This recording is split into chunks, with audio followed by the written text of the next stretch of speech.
do here before the final round of playoffs. Let's check in once again with Mike Singletary on Coach's Corner. Mike, here we go.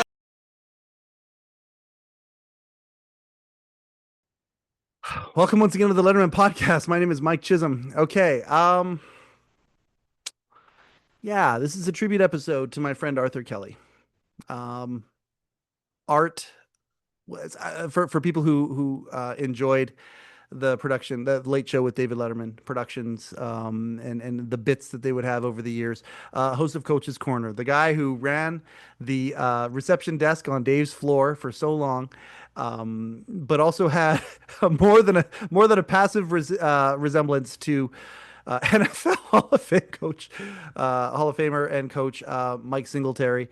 Arthur Kelly was one of a kind, and he passed away around the 4th of July this year in 2025, and I was gutted by it for a variety of reasons. This show wouldn't exist without him, and but we can't blame the dead. So guess what? You're stuck with it.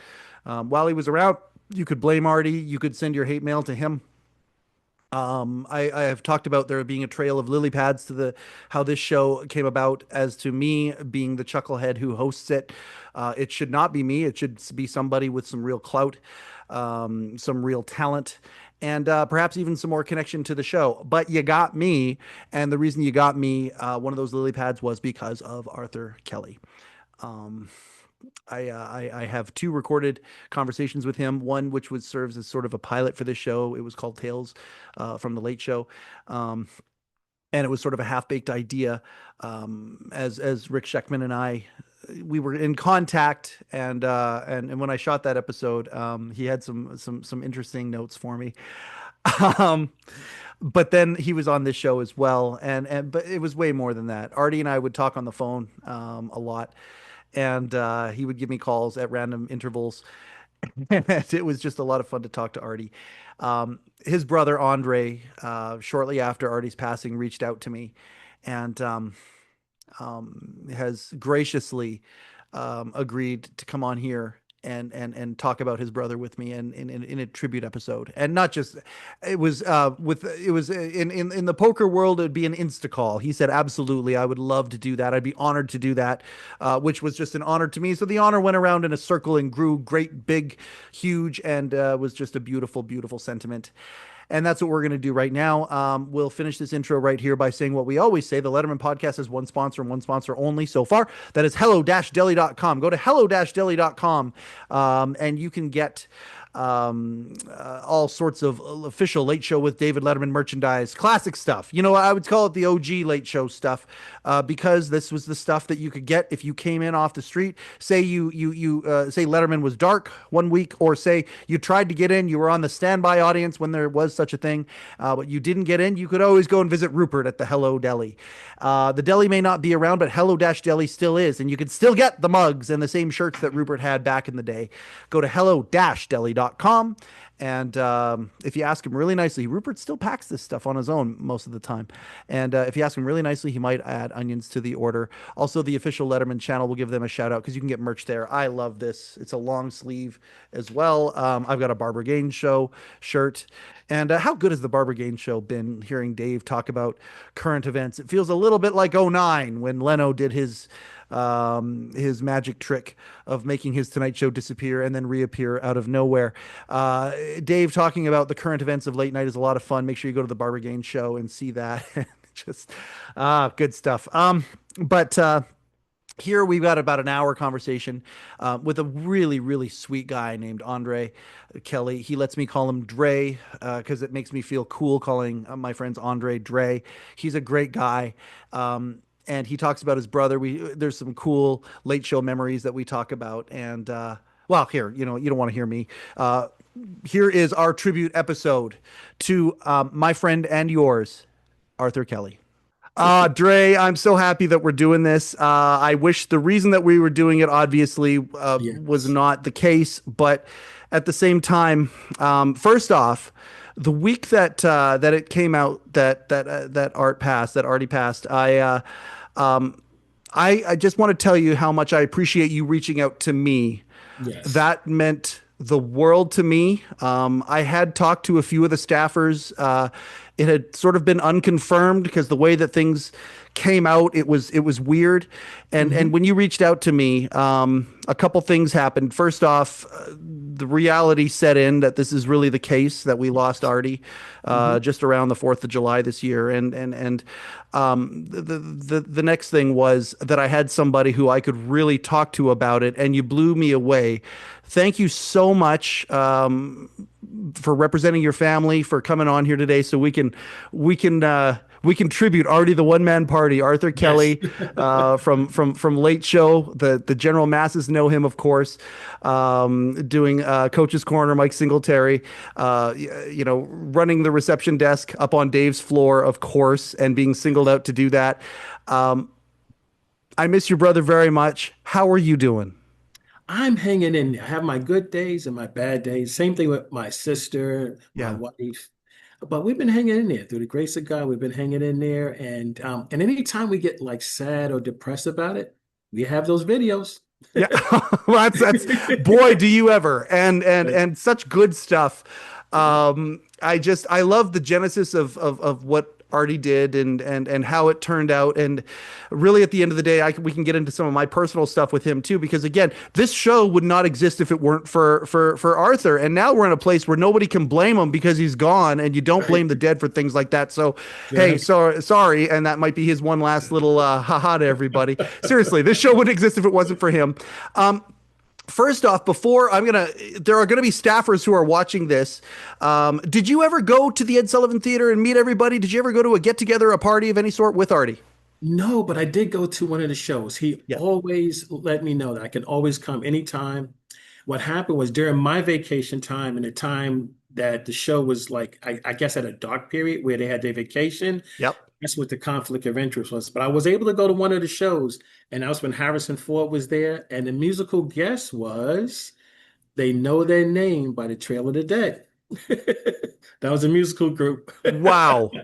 Um, and no offense to those fine musicians. Harrison Ford, my gosh. Yes. Uh, do you remember? Do you remember? I mean, that to me, that's Han Solo. I mean, I'm sorry. Yeah, Yes, Indiana Jones exactly. fans, okay, but to me, I'm Yes, the yes. Star Wars guy. Me too. A little bit more. Holy smokes! You got to see Harrison Ford. How cool Yes, was that? exactly.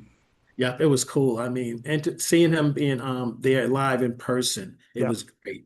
It was a great experience. And it was good just being able to go into the Ed Sullivan Theater. You felt special because like being able to when the staff invited you there, you had a separate line that you stand on. So then when you was able to go into the balcony, and then it was cold in there though, I tell you that. Dave kept that place very cold, but it Still was is. yes. It was very enjoyable. That was a very enjoyable experience. Me and my wife went and we had a great time. Okay, so I'm gonna also for there are staffers that watch this show. Again, who knows why, but there are. And the first thing, anybody who interacted with Artie is going to listen to you, Dre, and they're gonna say, "Oh my God, does he ever sound like his brother and look like his brother?" What's the age difference between the two of you? Actually, 9.5. I'm going to say go ahead and 10 because what happened, I was born June 10th, 1967. Yep. He was born December 18th, 1957. So Nine. 10 years. Okay, how old was Artie when he passed then? 67, he would have Just been turned 67. just turning 60. It would be 68 come this December. Oh man. Okay, Yeah. so um, I think that would surprise a lot of people. I Hmm. think his looks, certainly his energy, most definitely Yes. not of a 67-year-old. And if so, that's what I want to be like when I'm 67. Uh, Exactly. 10-year difference between the two of you. Growing up, where did you live with him for a long time? I mean, 10 years is a big gap there, but where did you guys grow up? We grew up in Jersey City, New Jersey. Yep. And my brother, when he moved out, he had a roommate named Gary. So they moved out and they had this own apartment. Then when my mother had passed away, what happened? My brother said, "Hey, you're gonna come live with me." So me and him was roommate. He had his own apartment at that time. So we started living together for about a year, and he's responsible for me getting into the financial industry. Really? Yeah. And this leads up to a lot of jobs that he had before he got to the Late Show, and we'll talk about that as well. But in the beginning, he was responsible for me getting into the financial industry, and from that point, been in the financial industry for about what, maybe 30 something years. Wow. Yeah. He was with, was it Goldman Sachs he was with? Yes, Yeah. that's right before he got to the Late Show. Yeah. And he had some other jobs that were similar to the Goldman, where it was like actually answering phones, placing people in jobs, and everything like that. And he was Yep. so helpful. There's a couple of people that really thank him for him being able to get them job placements, and especially during a time when they went to the sign up for different programs, and he was Yeah. able to help them get into different jobs, good paying jobs as well. So one of the things, and we're alluding to it now, we might as well talk about it here, because I mean, one of the things that people have told me about Artie is how giving he was and how generous he was in wanting to help people, especially. He loved that, and I mean, I can certainly attest to it as well. This is the first worldwide pants jacket I ever got. I got it from him. We can maybe talk about that a little bit because that story went further than I ever thought it did within the Kelly family, and we can talk about that a little bit. But at the end of the day, the fact that you went to live with him. How old were you when you went to live with him in the apartment? Actually, I was going on 26. You're 26. Okay. And you got to go hang out with your big brother and live with your big brother. Yeah. And, that shows right there, his desire to help people and help people give people a hand. And at that time, is that when you got into the financial business? Yes. What happened was I was actually started working at J.C. Penney in the beginning. And then what happened, my brother, he was in a job placement agency, and he said, you know what? He said, there's a job opening down at Morgan Stanley. It was supposed to be in a mailroom. Got down there, lady interviewed me, and she said, I can't give you the mailroom job. And I said, oh, okay.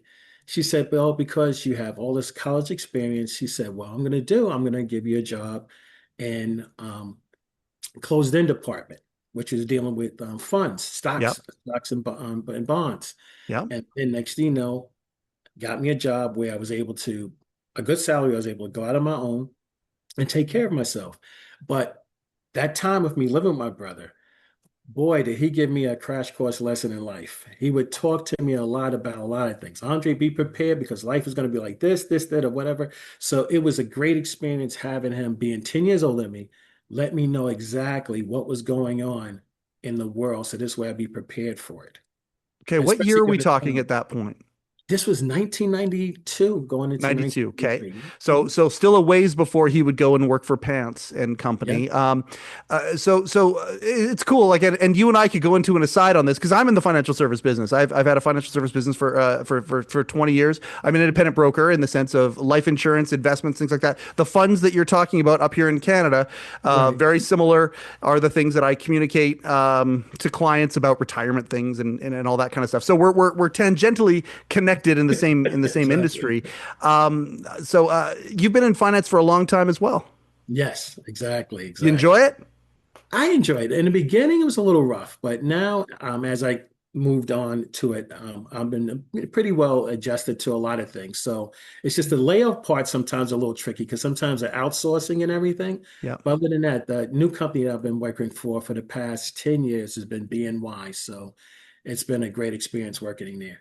Oh, that's fantastic. Yeah, the industry has sure changed for me as well, for where we are up here in Canada. The part of it that I love, you can make a decent living at it, of course, in financial services. But for me, the thing that I love about it is dealing with clients. Like that's my thing. I'm a relationship guy, which is why I think I'm passable at this podcasting thing, is because I enjoy the relationship in life and things like that. And if I can show people how to get to a better spot, teach them a little bit about how money works and get that light bulb moment and stuff, I enjoy it a lot. I think it's one of the reasons why Artie and I connected so well. He is very much a relationship guy, wouldn't you say? Oh, definitely. And his work history kind of show it. It'll show it why he led up to getting the job at Worldwide Pants, because he's same thing, relationship guy. Yeah. Definitely want to help. The client is always first. That was his first priority, making sure that he took care of people he is supposed to take care of. Yeah. That was the thing about that. Where does your sister lie? So is your sister in between the two of you? Yes, she's the middle child. She's the middle child. Okay, there we go. There And we go. I guess I want to get to let's get to when he got to work there. Let's go right kind of to there. You've done a good job kind of showing the background a little bit, and I'm glad that you guys were close. I'm glad he gave you that crash course in life. yes, Um, I think there'll be people listening to this who knew Artie who would smile really big at that. That mhm. the idea that he helped take care of his younger brother. What does Yeah. your sister do? My sister, she actually works, she was working at Chase Bank for a while, and Yep. then Oh, she's finance as retired. well. Okay. Yes, Yeah. yep, exactly. And she was working there for a while, and then she's actually semi-retired. She's retired a little early, but she works also. She's have Social Security. Also, she works like a part-time job, and she's actually in North Carolina. She wanted to be a part of this, but it was like a little difficult for her too. Absolutely. Let's shout her out and obviously the condolences to everybody and not just to the family but also friends. People are here's the crazy thing about this. People are still finding out. I've had two or three messages in the last 2 weeks of people saying, "Is this real? Like, is he really Right. gone?" And so it's funny. My father passed away a few months ago as well, and I still get messages from people who just heard. And it's one of those things in life where as we get older, we're getting to that age where people around us are starting to go. It's never not a shock. Exactly. But at the end of the day, I very very much want to shout out on behalf of any of the fandom. I've had a lot of fans of David Letterman's production reach out and express. They knew, either I loved Marty or Artie, I should say, or that they really loved what he did, and it was shocking. In fact, Late Nighter did a story about it, and I was very happy to see that Yes. there are people out there who really were impacted with what Arthur did, and so always the condolences from all of us on behalf of, if I'm the guy who can kind of speak for a segment anyway of the fandom or the enthusiasts, as we like to say, of David Letterman's productions. We just want to say to you, the family, we are very, very, very empathetic. And sorry, we miss him. I miss him. I miss him. I miss the phone calls very much with him. I miss his enthusiasm. I think he and I had a similar, somewhat spastic energy, sometimes misunderstood energy, perhaps even. And we would have wonderful phone calls. I miss them very, very much. So, on behalf of all of us, we just want to give condolences for all of you. How was the service, and how are you and your sister doing? The service was good. Matter of fact, Mike, believe it or not, my sister's doing well. Believe it or not, during the service, guess whose name popped up during the service? Dave's. Your name popped up in the service. He had a best friend going back to when I think he was in the second or third grade. And what happened, his friend stood up in front of everybody and told the story about the jacket that you have on. And he was saying how touched that he was when he saw that video and that how he was impressed with the interview that you gave him and everything. So he spoke very highly of you. And this guy is very quiet.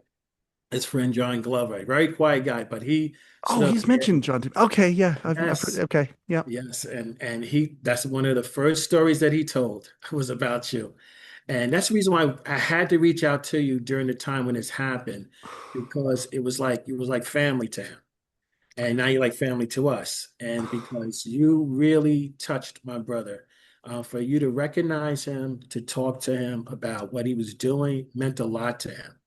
Probably more than you ever know, but definitely meant a lot because he definitely talked about you a lot. And I said, I have to reach out to you some way, somehow to let you know what happened.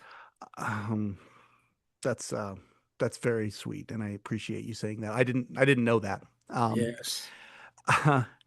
So, okay, we'll get to how he got there in a second. And by the way, anybody can go back and you can watch Artie's appearance on this show. But also, there's another video floating out there. Now, if you ignore me in that video, it's actually really good. It was something that it was the original concept of the Letterman podcast, and it was something that I had just started becoming friendly with a few of the staffers, and I knew that I wished that there was something out there where we could talk to some of these people who worked either in front of the camera, behind the scenes, or like Arthur, a combination of both. And so there's a video, and like, I mean, again, I'm a little bit embarrassed about it because it's really one of the first times I ever did an interview with anybody or a conversation with somebody on camera. It was called Tales from the Late Show, and Arthur was so excited to come and talk to me about it, and he told the story of how he came to work there and all of this, and it was I didn't know what the heck I was doing. I still don't know what the heck I was doing, but he and I, that was where our friendship had started shortly before that. Hmm. And he had told me a whole bunch of behind the scenes stories. And I said, you know what? Some of these stories, some of them are going to stay between us, but some of them I really want to throw out there because other Letterman enthusiasts out there that I know Yes. personally, where I live in Canada, would love to hear this stuff. And so that's what we did, and that's where our friendship started. And then we would have phone calls, quite a bit, where we would go back and forth on things, not just about the show, but lots of things in life. And I really wanted to be there. If it wasn't across the country and all of that, like that's just it's hard to get across. I've only been since I've started this show to New York 3 times, and but I really wanted to go out there and be there for the service. I'm glad it went. My dad's service went well. That's good. Lots That's of good. closure and good moments. It sounds like that's what happened there as well. Yes, it did. It went very well. And what happened, there was one particular intern that did show up that remembered my brother, and he came all the way from upstate New York, came down, and he was a tall guy. I mean, big, tall guy. And he spoke like about maybe 45 minutes in reference to my brother. He was so happy because what happened during the time when they had internships there at the Late Show, Yep. they would ask my brother, "How did you do this? How did you do that? How did you get the job?" And he would explain to him. And like if he go to lunch, they would take over the switchboard. And Yes. that was a little difficult for them because I didn't realize they said that was like one of the worst jobs you could possibly get in that type of business. But my brother never complained about it. No. I would say this, Mike, those 15 years was the best years of his life. Out of his 67 years of living, those are the best years of his life, honest to God. He told me that a Because, lot. yeah, He told me that a lot. And it's funny, like we talked about the good and the bad. Like I mean, and there wasn't a lot of bad. There hmm was very little bad. In fact, I would say that any bad that was there was like adjustment period type stuff where everyone's just trying to figure everybody out and figure out the dynamics of things and right. setting boundaries and things like that. So, but very little bad. Once that was done, it was like full steam ahead. Let's have some fun. Yes, And that was exactly. before he got in front of the camera. Like that was Yes, the exactly. camera didn't come along till a long time after. Um, he loved all sorts of stuff about working there. I want to go to that now. Let's talk a little bit about that. Like when he told you because he's Goldman Sachs, okay, headhunter, happening. Okay, and suddenly he's going to work for David frickin' Letterman. Right. He didn't even realize that. He No. thought it was the garment industry. And matter of fact, Mike, I don't know if he ever told you this. He wasn't going to go on an interview. He was not going to go. Hmm. He said, I don't know. He said, I'm going to go. He wound up going, and he said, this worldwide pants. He said, what is this, the garment industry? He never realized because the entrance was on the side of the Ed Sullivan Theater. Yeah. He never went in the front. Yeah. So when he went in there and he interviewed with them, and they, looking at his resume, how he's a people's person, how he Yeah. communicate very well with everyone, and he did a lot of phone calls, customer service. And then next thing you know, when he went back home, that's when they liked what the interview went, and the next they offered him a job. Still, I think he wasn't too sure of really who he was going to be working with. And then one day he called me and he said, Andre, guess who I'm working for? And I said, who? He said, David Letterman. So I'm waiting for a punchline. I'm waiting for something like you're going to say, no, this is not the case. Yep. I got you. I said, and I'm waiting. He said, no, I'm really working for David Letterman. I said, get out of here. The David Letterman? He said, yes. And because I used to watch him when I was a little kid, Of I course. could Yeah. only watch him like once a week because it was like maybe Friday, because Yep. that's the latest I could stay up. Yep. And then this is when he was on NBC, I believe, at the time. Yep. And and then I remember watching, he was always arguing with a guy named what's that, Harvey Picard. Yeah. Oh, the Harvey Picar Oh episodes were yes, I great. used to Yep. enjoy watching. So I was a kind of a big fan of the show back in the day. But Yeah. my brother really didn't realize the magnitude of who he was going to be working for and what Yeah. he's going to be doing. And then when he got there, it just seemed like Dave just took to him Yeah. like a regular staffer, very nice to him. Yeah. My brother never had a problem, as far as I know. Yeah. And he always enjoyed talking to him.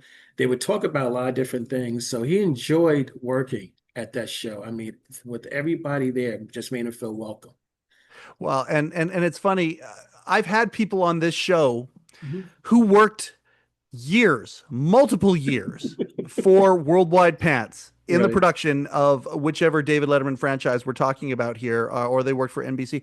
And they never really, well, the NBC people, for the most part, most of them had a story where there was a sighting or two, if they weren't generally in the vicinity of Dave working in that as their daily means of vocation. But at the Ed Sullivan Theater at that in that building, there are a lot of people who worked there for years and Yes. never saw Dave. And it's again, this show's not about Dave. It's a celebration of the show and everything. But sometimes, obviously, his name comes up. Right. Artie saw him every single day, Every multiple day. times every single day. Yes. He was the gatekeeper on Dave's floor. And you alluded to it earlier. You talk about skills on the phone. I got skills on the phone. I learned them when I was a marketing guy for Costco Wholesale back in the day. Mhm. I learned how to be very effective on the phone. A good listener for BS, when people were wasting time, when they were, I was the marketing guy. And that role on that floor for that amount of time, it's actually quite extraordinary. He was obviously the right guy in the right place Yes. at that time. hmm Yeah, Dave would tell me, he'll say, Artie, you're gonna get a lot of phone calls coming up because whatever happened on that show, they was people's gonna be calling in. And I mean he handled it very well. He would take the calls. If it's something that they needed to be handled by somebody else, he would switch them over. But he was Yep. always respectful, never rude to the callers. Yep. And he enjoyed doing that type of work. And he just had like I said, a great experience working there. He had this ability to make people feel like they were listened to. And Yes, and I don't know if yes. that's something he always had, if it was outside of the job or if that was just a skill that he learned, but he really anytime I would say something and I get excited when I talk and enthusiasm and all this sort of stuff, it comes out. He really always made me feel heard. Is that something that you would say is a characteristic that he had his whole life? Yes. My brother took a lot of things to heart. So if you talked to him about something, if you were sad about something, you was happy about something, he listened to what you had to say. And with so many people, not just even on the show, but outside of that show, people that he might have met on the street, people that like in a leasing company that he leased his apartment with. He always took the time out to listen to you and listen to you very carefully in what you had to say. Yeah. And he cared about people, cared about a lot of people. He did, and I mean, you alluded to the fact of the video of when he gave me this jacket. What had happened was we had been corresponding and talking for a while. We shot the that Tales from the Late Show. Mhm. If you want to call it a pilot, it's kind of a pilot for the Letterman podcast, I suppose. We shot it, and he loved it so much, and we had talked a few more times or whatever. And then one day he asked for my address, my home address, and I didn't know. I was just okay, yeah, and I gave it to him, no problem at all. I did. It didn't even occur to me that he was going to send me a Worldwide Pants jacket, but um, and then I got a message from him. I had a message from him saying, "Hey, have you received anything?" I said, "No, I haven't received anything. Why? What's going on?" He goes, "Oh, there might be something coming for you." And I think he tried to shoot for around Christmas. It was early January, one day.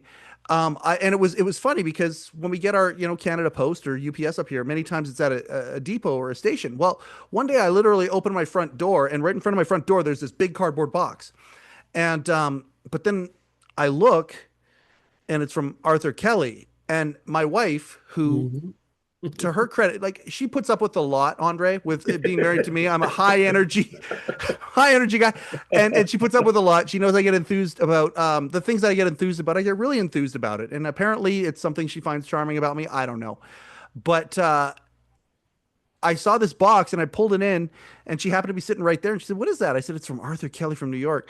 And immediately my wife was like, she got her phone out and she's like, "I'm going to video this."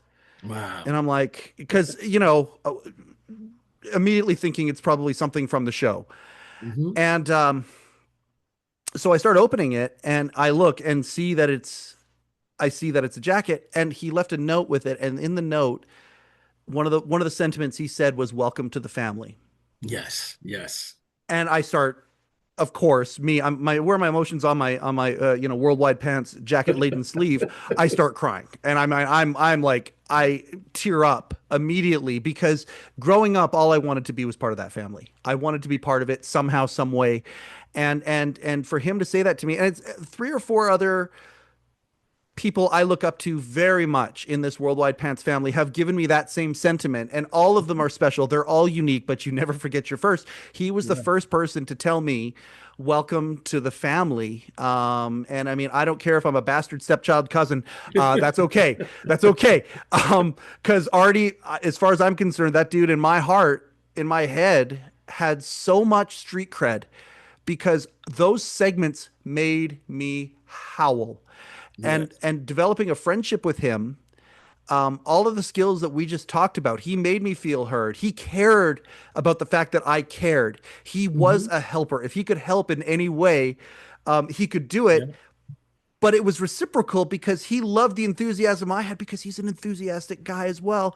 And Yeah. we just merged it, and we had so much fun when we would talk about whatever it was, whether it was Letterman stuff or life in general. We just had Right. so much fun talking. And so anyway, that's the video that you were referring to. It was so wonderful to be a part of it, handed to from that guy who was the guy that picked up the phone when the crazy people would call. I'm not one of the crazy people. My crazy is restrained at a manageable level. He was the guy that many times the crazy people would get through to, and Yeah. he would give them an ear, and many Yes. times, in my opinion, would probably be diffusing situations. Did he ever tell you about any of the crazy people or any of the fringy type stuff he dealt with that A come to few memory when I ask that? a few times he would tell me about some crazy stuff like that, where people would call in and it would just like it would be crazy things. I can't recall some of them Okay. offhand, but they were like really off the cuff. I mean, just really crazy stuff. Yep. And then he would sit there and listen to them. I'm like, I would just hang out. He said, "No, I can't do that." He said, "I have to listen to them." Yep. He said, "And then if it's something that needs to be sent to someone else," he said, "I would send them over to that area." And a matter of fact, I think on one of his pages, and I forgot the lady's name, that she was in charge. I think she was in the human resources or someone that was in Are you talking charge. about Janice Pinino? That's it. Yeah. And she would tell him, she said, "All right, don't waste all your time over these people on the phone.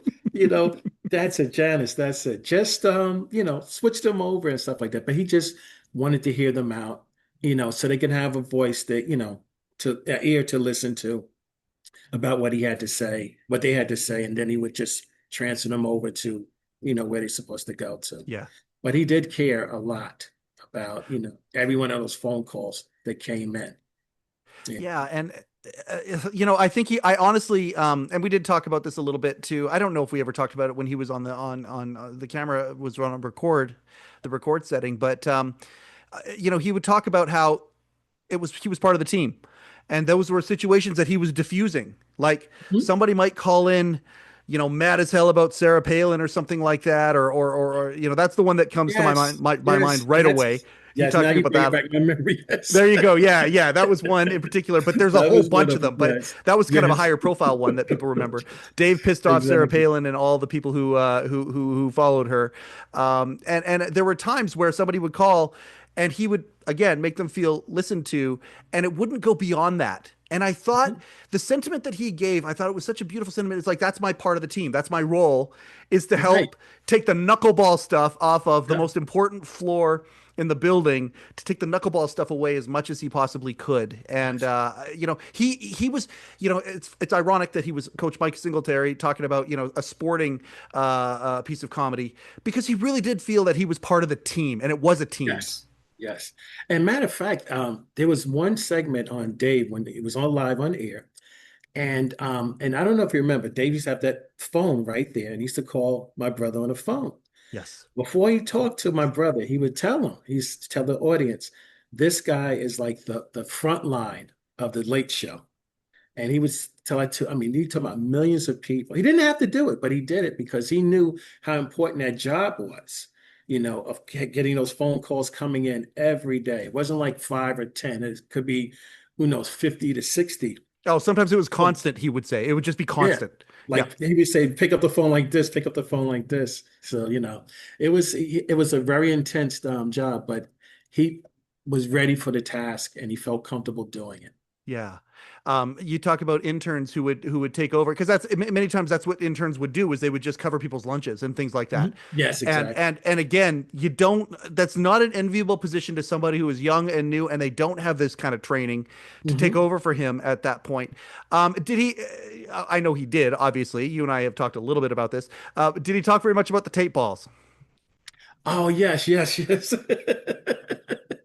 Yes, he would talk to me a little bit about that and everything. Yes, that was funny. That Like, was fun. Dave is loose if he's coming by you every day and he's whipping a Yes, tape ball at you. yes, exactly. He used to do that. And he said, like, hey, Ade, and he Right. would throw stuff. And he said you had to be ready to catch it because he would just throw it like that at you. So, but he Letterman said, whipping by and he's got a tape ball and he's yeah, winging it at you, exactly. and screaming your name, and I mean, how many people can say that they have seen that not just once but many dozens of times, if not more. For what we're talking about here, Dave used to run by Artie with a big tape ball and used to whip it at him, and Artie needed to be ready for it, because if he wasn't, I mean, that thing was whizzing at him and he loved it.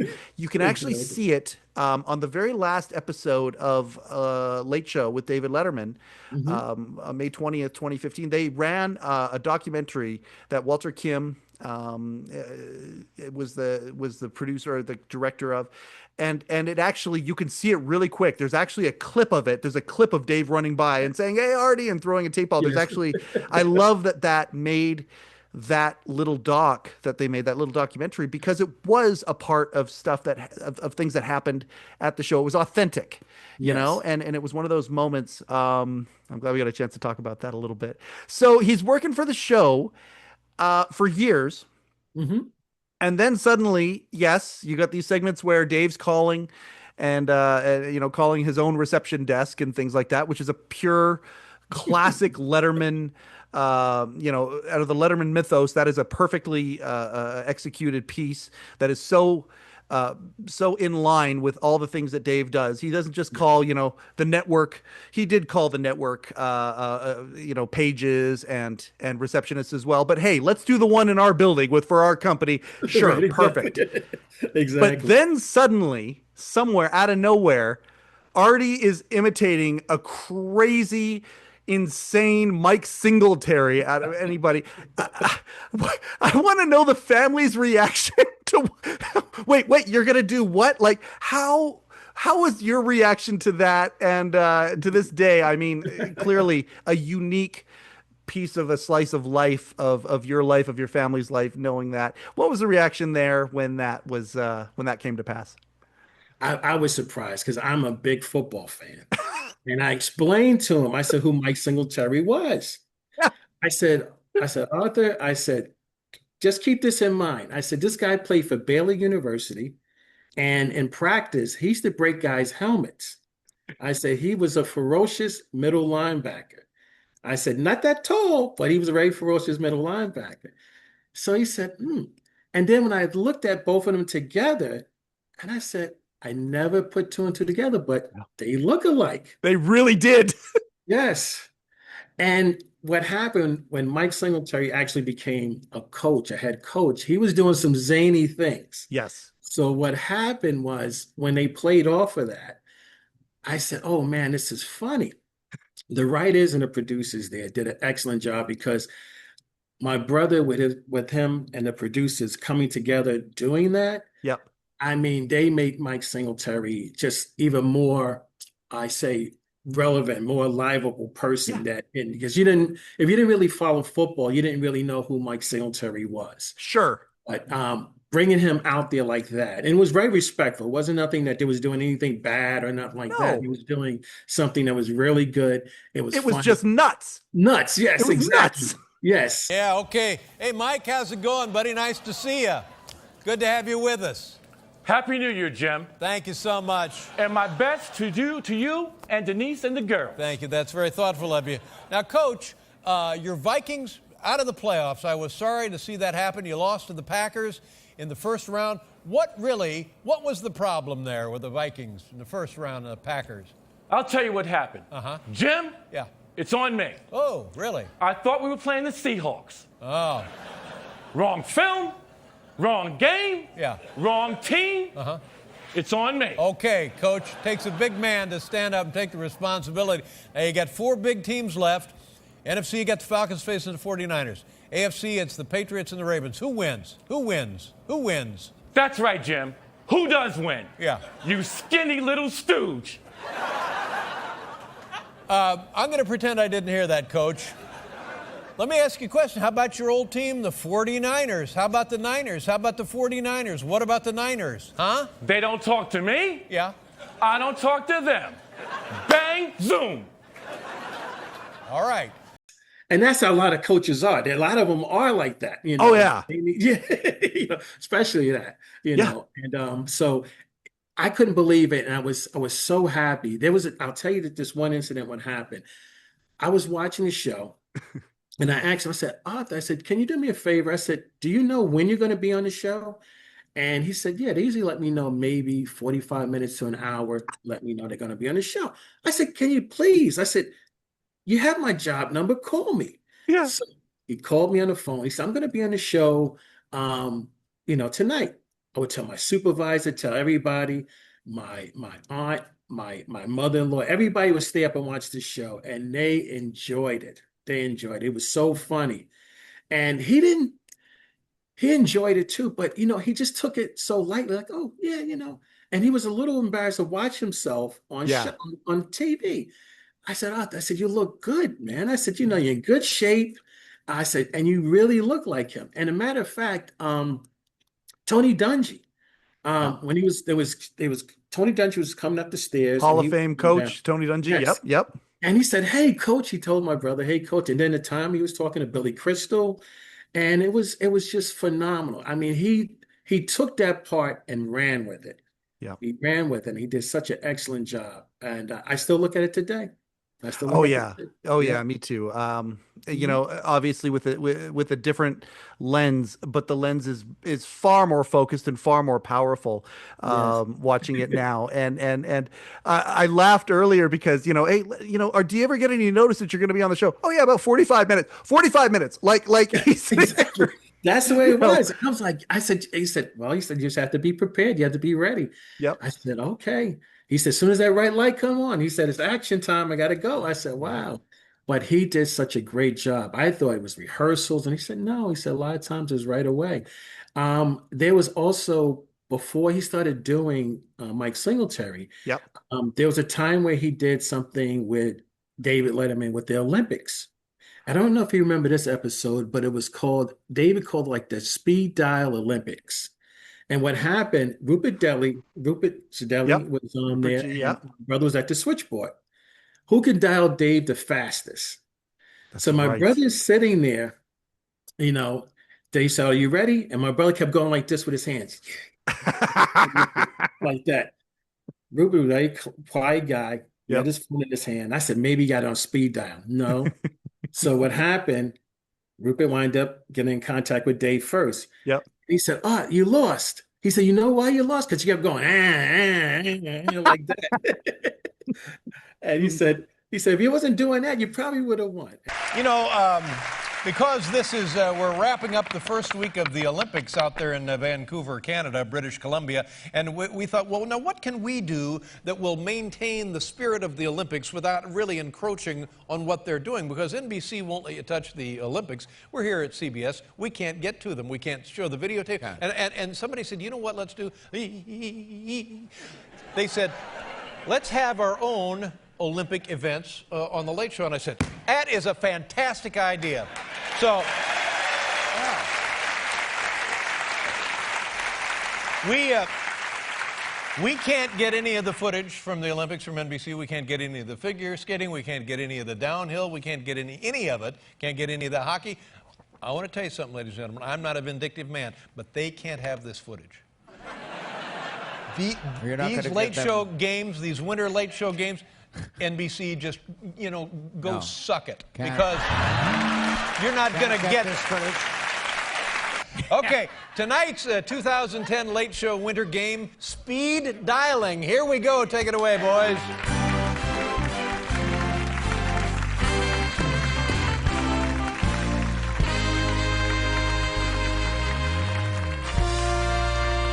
All right, competing tonight from the Hello Deli, Rupert G. Rupert, are you there? Are you ready to go? How you doing, Rupert? Good, Dave. You ready? Are you pretty good at using the phone? Yeah, pretty good. How have you been lately? Enjoying the Olympics? Yes, it's fun. All right, and 12th floor receptionist Art Kelly. Art, are you up there? Yes, Dave. You ready to go? And you're a pro. I think you would have the distinct advantage because phones are your life. Am I right there, my friend? I'm ready to go. Okay, now here's how we do this. Each of you, Rupert and Art, have the number for this telephone right here. Each of you have the number. Now, when I say go, we're going to put up the clock, and we'll just see who can get through the quickest. Are you ready? I'm ready. Okay, now remember, no false starts. We'll have to start over. More than 3 false starts and you'll be discontinued. Do you understand? Yes. Okay. Are you ready? Yeah. I'm ready. Very confident. Yes. No. Are you relaxed? Rupert, why don't you have an actual phone? What is that? This? It's a Uniden. Yeah. Uniden, they're huge, the Uniden people. But that looks like the first portable phone. You remember? Hey, look at this. Yes. One day they'll be the size of a deck of cards. But that's like a jumbo cell phone. Don't you have a hardline phone? No, Art, I don't. Please stop doing that with your hand. I can see you doing that. Please stop doing that. That's highly annoying. I know it's head games with you. I know what you're up to. You're trying to psych me out, and I'm not even in the competition. Now, Rupert, do you have a phone that's actually connected to something? No, I don't. Well, my friend, you're at a distinct disadvantage. I know that. Yeah.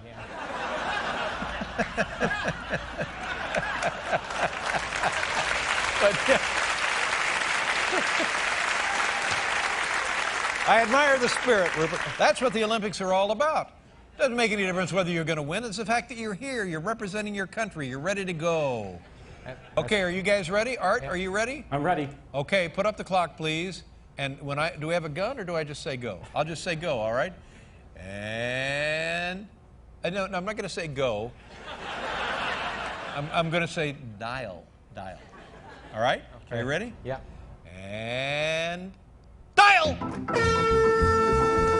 Excuse me.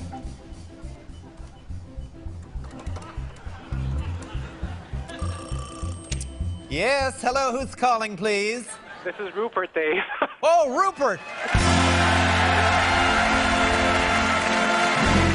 Oh, Rupert, congratulations. Hang on a second, Rupert. Art, what happened? How could you possibly have lost that? I trained all day for this. Yeah, maybe you peaked a little early with your...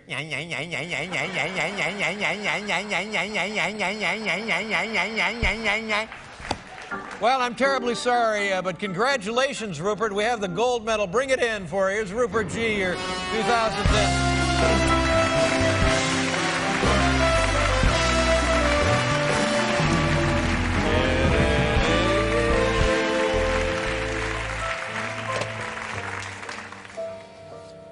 Yeah, something, I guess.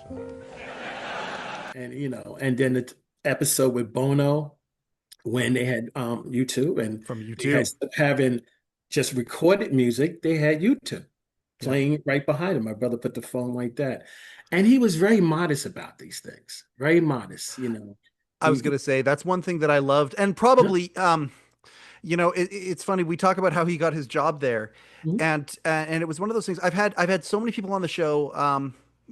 Chris Shakai is the one that I think about. He was involved in the music side of Late Show, and he would talk. He was on the stage all the time, and he was such a big fan of the show. And the whole thing was, he described very well when he was on our show here, and many other staffers have said the same thing to me. There were so many people who were just so happy to be there, but you almost had to be a little too cool for school. You couldn't kind of revel in the fact that you were working for Letterman, and then those are the people who would end up getting spots, highlighted spots of on camera. It's the people who didn't want it too much, or at least they were really good at hiding it. And Right. and the thing about Artie is that he loved it so much, but he never took himself too seriously. He never went asking for it. He never, okay, yeah, here's a segment where U2 is going to be playing the on hold music. He's going to be doing this while he's doing other things. And the biggest arguably the biggest super group of the Gen X generation, Exactly. sitting there with him. And again, like you say, Billy Crystal or some of these things, he didn't take himself too seriously, didn't take it too seriously, but yet at the same time had a ball doing it. Yes. And Had a ball. loved doing it, got so much Yes. joy, and Mhm. it's cool that that joy was able to translate to his family and friends that way. Yes. You must have just gotten such a kick out of it. Oh, yes. I mean, I would stay up, watch it, and I would enjoy every minute of it. And it seemed like every segment got better and better as the time moved on. What was really, I mean, outstanding is when they put music to it. And they Oh yeah, said, yes, that was like his own segment right yeah, there. yeah, He yeah, told me yeah. it's like The, his own the cold segment. open and all that stuff for it. Yeah, exactly. Yep, yep. You know, It, and it it was. was It's a bona fide. It's funny.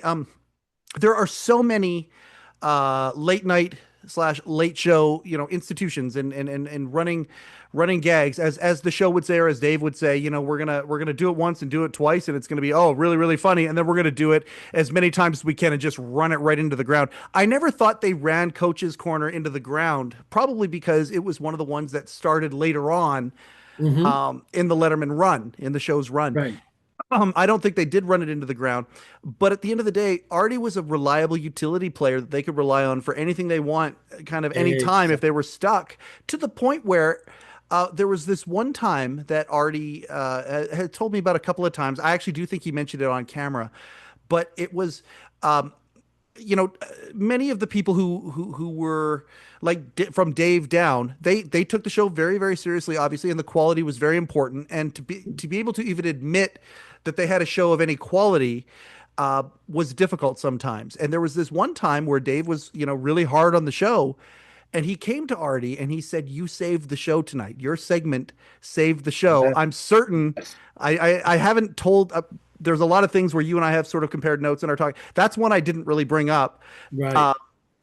He's told you about that, obviously. Yes, he did. He said one day he came up, and my brother was shocked because he came up and he said, "You know what, Artie?" He said, "You really saved the show today."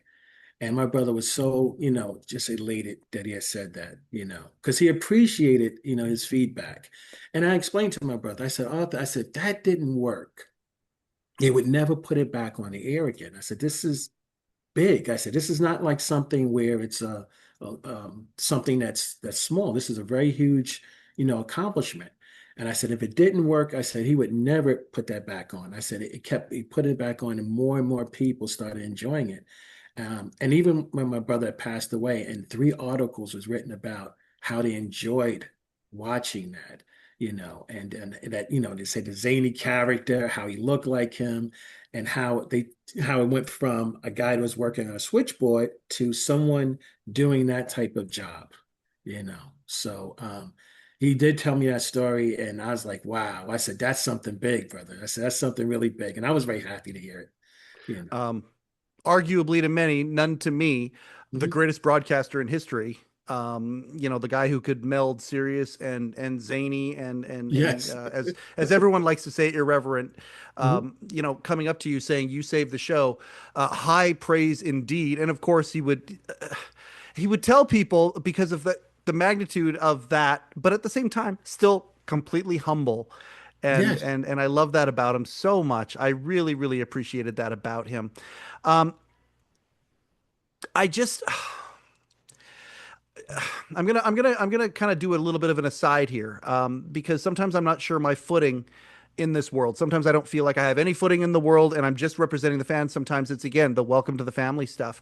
Mhm. Um, when he passed, That's weird. I've never admitted this on the show before. Another staffer passed a year and a half ago. Another staffer passed, and when he passed, I had a bunch of people reach out to me and tell me about it and whatnot, and we gave condolences, and we might have given them a little early. And it's one of those things where I don't know where my footing is completely, and I want to be as respectful as I can, as much as I possibly can. Sure. And with Artie, I wanted very much to do that because this other person I'd only exchanged emails with, maybe a dozen times, half a dozen times to a dozen times. Whereas Artie's my friend. Like, I look at Artie and he was my flat out, he was a good friend. I consider him that, one of the closest people I have gotten to on the staff.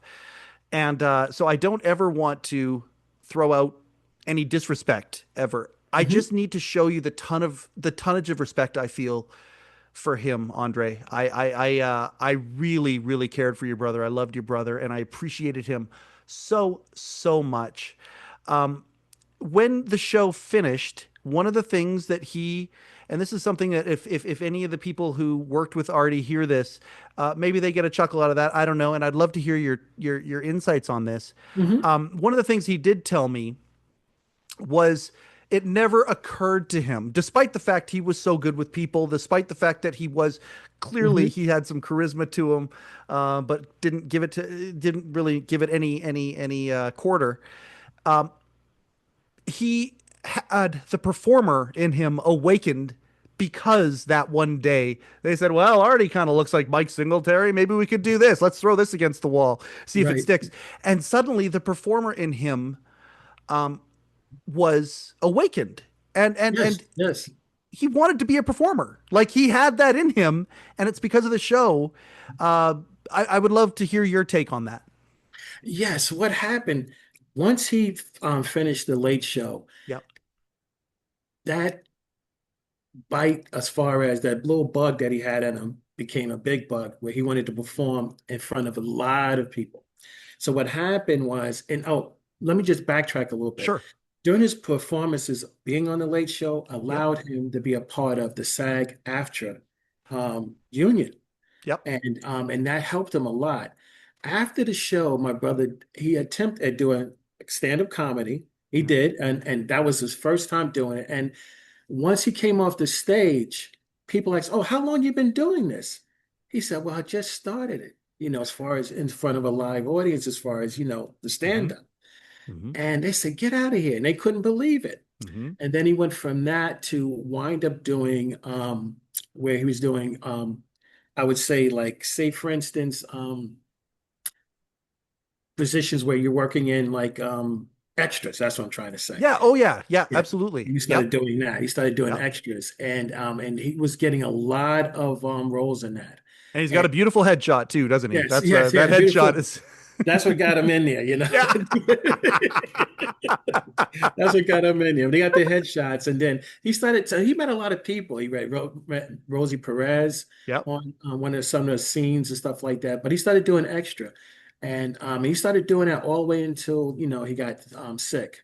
But he did it. He did it. He just enjoyed doing it, and then he said, "You know what? I'm going to take this on the show too, on the road, where I'm going to do Artie, the one-man party." Yeah. And his best friend, John Glover, who mentioned you, gave him that name. Yep. And he said, that's a good name. He said, do Artie, the one-man party.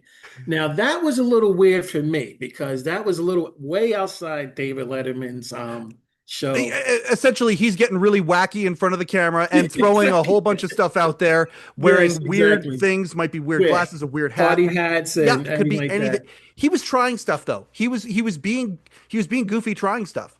Yep. But you know what, Mike? Though, so many people like that, and then what happened? They really enjoyed it, and there was people that sometimes wrote into him. They're saying that they were depressed, but when they look at Artie, the one-man party, they was laughing and stuff like that because he only made fun of himself. He didn't make fun of anybody else. He used to make fun of himself. Like, like he said one time, he said, my parents said, you know what? When he was born, they said, we'll come back and get him 18 years later. And he would tell jokes like that, and, Oh, you just gave me goosebumps. Yes. I fucking love you, Artie. He told me that. Thank you for saying that. Yeah, but Keep going, keep going. he used to make a lot of funny jokes about himself. And I think when you can laugh at yourself and you can joke about yourself, and he always asked me a question. And I found it to be bizarre. But he said, Andre, did you laugh today? And I said, well, what do you mean I laughed today? He said, well, yeah. He said, laughter is good. He said, you should try laughing every day as much as possible. He said, because, it's a serious world. Sometimes you need to have that type of laughter. And I think that's what he tried to do, was try to entertain the world. Something that he enjoyed doing, like he wanted to perform, but he also wanted to make people laugh. And I think he enjoyed comedy more than anything else. It's funny, you're melding a couple of things. Yes, he'd love to perform, and thank you for speaking to that. I appreciate it. And you just married it to another thing he loved to do, which is encourage, but also like, did you laugh today? The fact that he would say, like, that was him. That was him. He wanted to make somebody's day brighter. Every time his name appeared on my phone and I picked up, my day automatically got brighter. Because when I saw Artie's name there, it's like, oh man, okay, because that was his goal. And we talked about serious.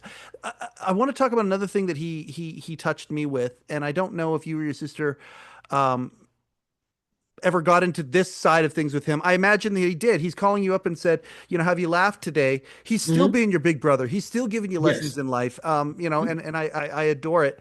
One of the things that we talked about was the responsibilities of a man. And he would tell me a little bit about the background. He would send me these videos of disenfranchised people from a certain hood or which and the way that certain people act and react to each other. And he talked about what men needed to be like, what fathers should be like. And the reason that would come up is my wife and her team are building a men's mental wellness app, or have built it. It's actually in market right now. It's in beta. It's called He Changed It. And the moment he heard about that, he was just he would zero in on what it was, the problem that my wife and her team are trying to solve. And he really had a heart for men being stand-up fathers and sons and husbands and brothers. And he really had a passion for that in his heart. And I don't know if he had done that with you and your sister, if he had talked about that, but I just want to let you know that there were many times where he would ask me how things are going, and I would talk about my other podcast that I host, which is a men's mental wellness podcast. And he would riff on that for a long time. He would really rail in how men need to step up, especially in this day and age. And I just love that about him. He had a real social heart as well for our culture. And I don't know if that's a surprise to you. I wouldn't be surprised if it wasn't a surprise to you, but I just wanted to share that with you as well. No, and I think the reason why he was very passionate about that, Mike, is because, and I'll tell you this, I'm not embarrassed to tell you this because this is going to give my brother more praise. We grew up in a single family household. So because of that, he was able to understand what a man really supposed to do.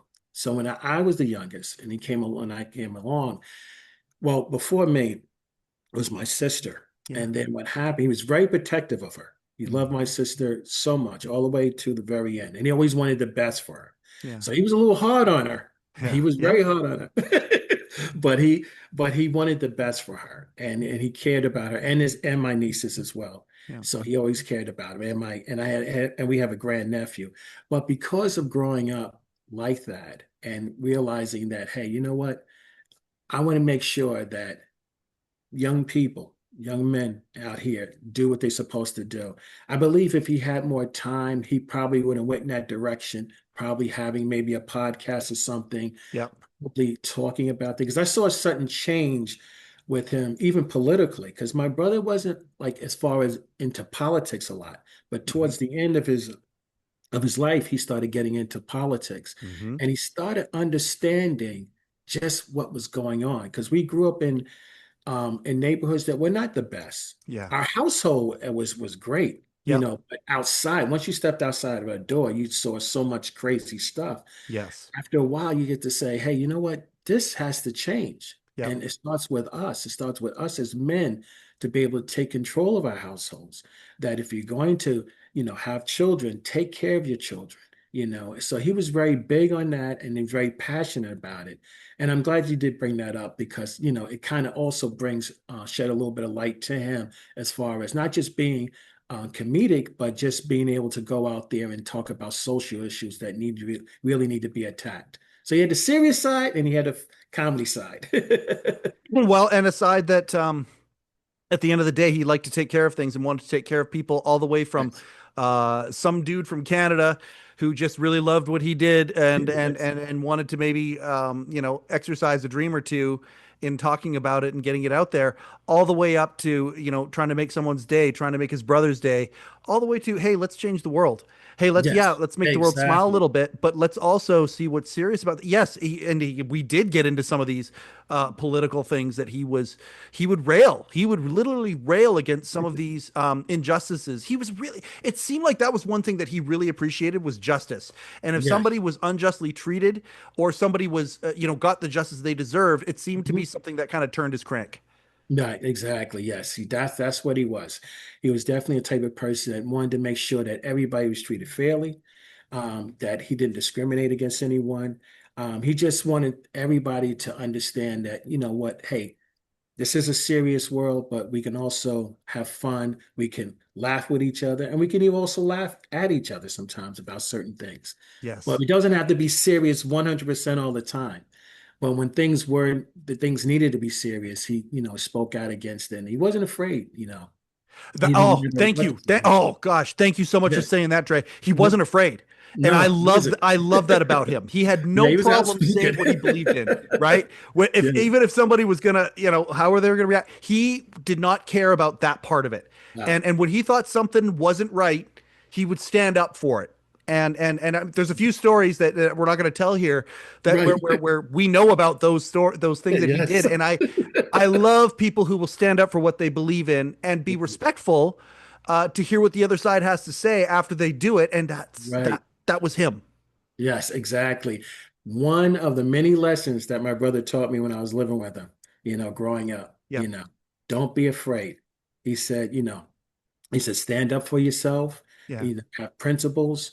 And he said, and don't ever, bend. If there's something that you strongly believe in, stick with it, stay with it. And so he was always the type of person that wanted me to just be able to be the best that I could possibly be. Same thing with my sister, be Yep. the best, you know. Yeah. I miss him. Yeah, me I miss him. too. I can only imagine. And I mean, that's me.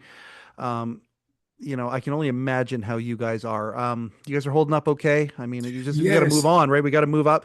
We we never got forget. no. And we take what they left for us. I'm with my dad right now, and I've lost actually a Yep. couple of people this year. And I mean, but I miss him. I miss his ability to, he could take me if I was having a hard day. Hmm. We're doing, my wife and I are doing a lot of grinding here. We're grinding Right. out for a lot of things, in Hmm. our life. And if I was in a day grinding, it was almost like the universe, God, whatever you want to call it, would give Artie a little nudge. Hey, reach out to Mike. Cause it was almost always him reaching out to me. Like it really was at the end there. My schedule is I'm flying around with the different things that I have going on. And Hmm. suddenly my phone and there he is. And I just like, oh, thank you, universe. And Yes. I miss him. I miss him. I miss not getting those calls. And I'm really, really grateful, Andre. I'm so grateful that you would think to even reach out to me and let me know that. And through that, now we can let all the fan base of, and again, I hate using that word, the people who would fancy themselves enthusiasts of the work Mhm. of David Letterman and company. This is the very reason we do this show is because Yes. it's not just Dave. Don't get me wrong. Greatest broadcaster, as far as I'm concerned, that's ever walked the face of the planet. But it was the company that made that show so special, so iconic. He took people like me and made it seem possible that I could be part of that zany stationary Yes. circus that they were creating. And Hmm. he brought Artie into that circus, and Artie took that position and did his best to make other people feel a part of it, special, all of that stuff. When the show was on, after the show was over, that was just who he was. And I'm just going to say this flat out. I'm not meaning to be condescending as I say this, but I'm proud that he was able to take that and pass it on to you because that very spirit is why you reached out to me in the first damn place. So, Yes. as we move to the close, were there any other stories, anecdotes, thoughts that you wanted to get across in this this very special tribute episode to Arthur Kelly? Oh, yes. I just want to say, Mike, thank you so much for everything you've done with my brother when he was with us, for interviewing him, for taking the time out to, even outside of the interview, talking to him, being his friend. And he really considered you like family. I mean, really did. And from now on, like I said, we'll be talking to each other. You'll be Yeah. getting, happy birthdays and Christmas and everything like that. Merry Christmas and all that from Yeah. me from now on going forward. And I also want to say thank you to the Late Show. Thank you, David Letterman, so much from the bottom of my heart, my family's heart, for, just bringing my brother on, treating him like family. And my brother was at the switchboard, when Dave used to bring his son in, he said, go say hi to Art. And he would sit down with Art and bow by the switchboard and talk to him and stuff like that. When they had lunch, hey, Art, you want some of this or whatever? Dave treated him like a buddy, like a friend. And they were friends.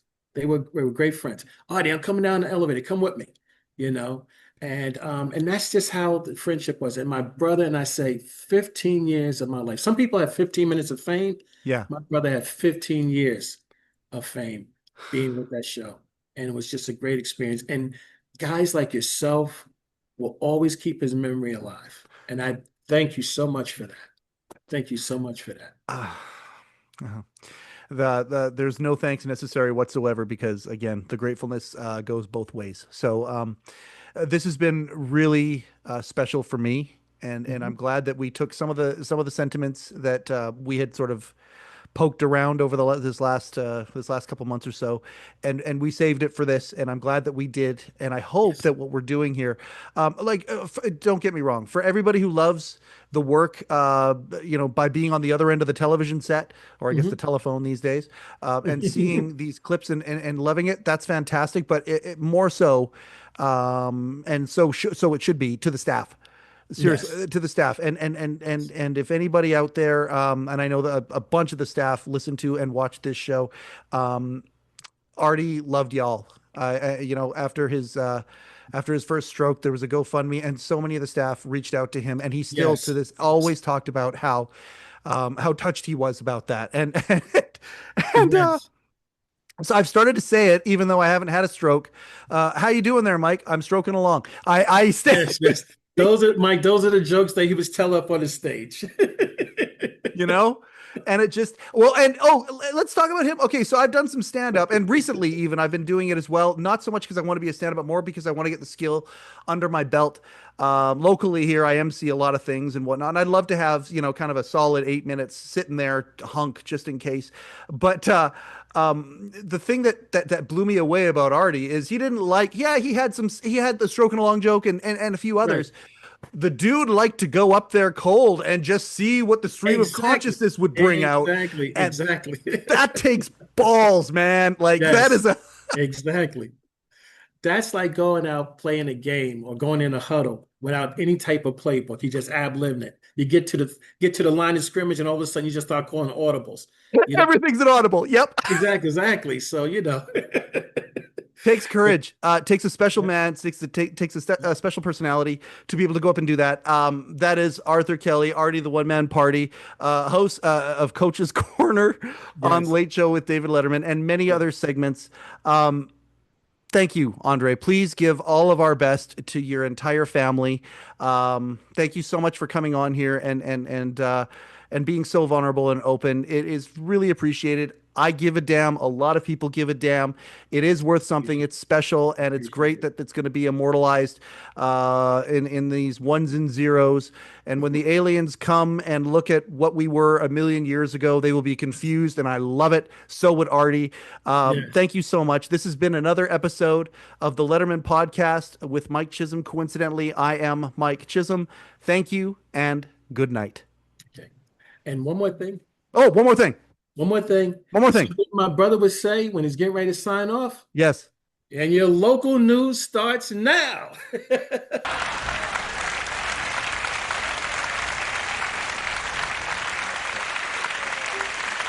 They don't talk to me. Yeah. I don't talk to them. Bang, zoom. All right.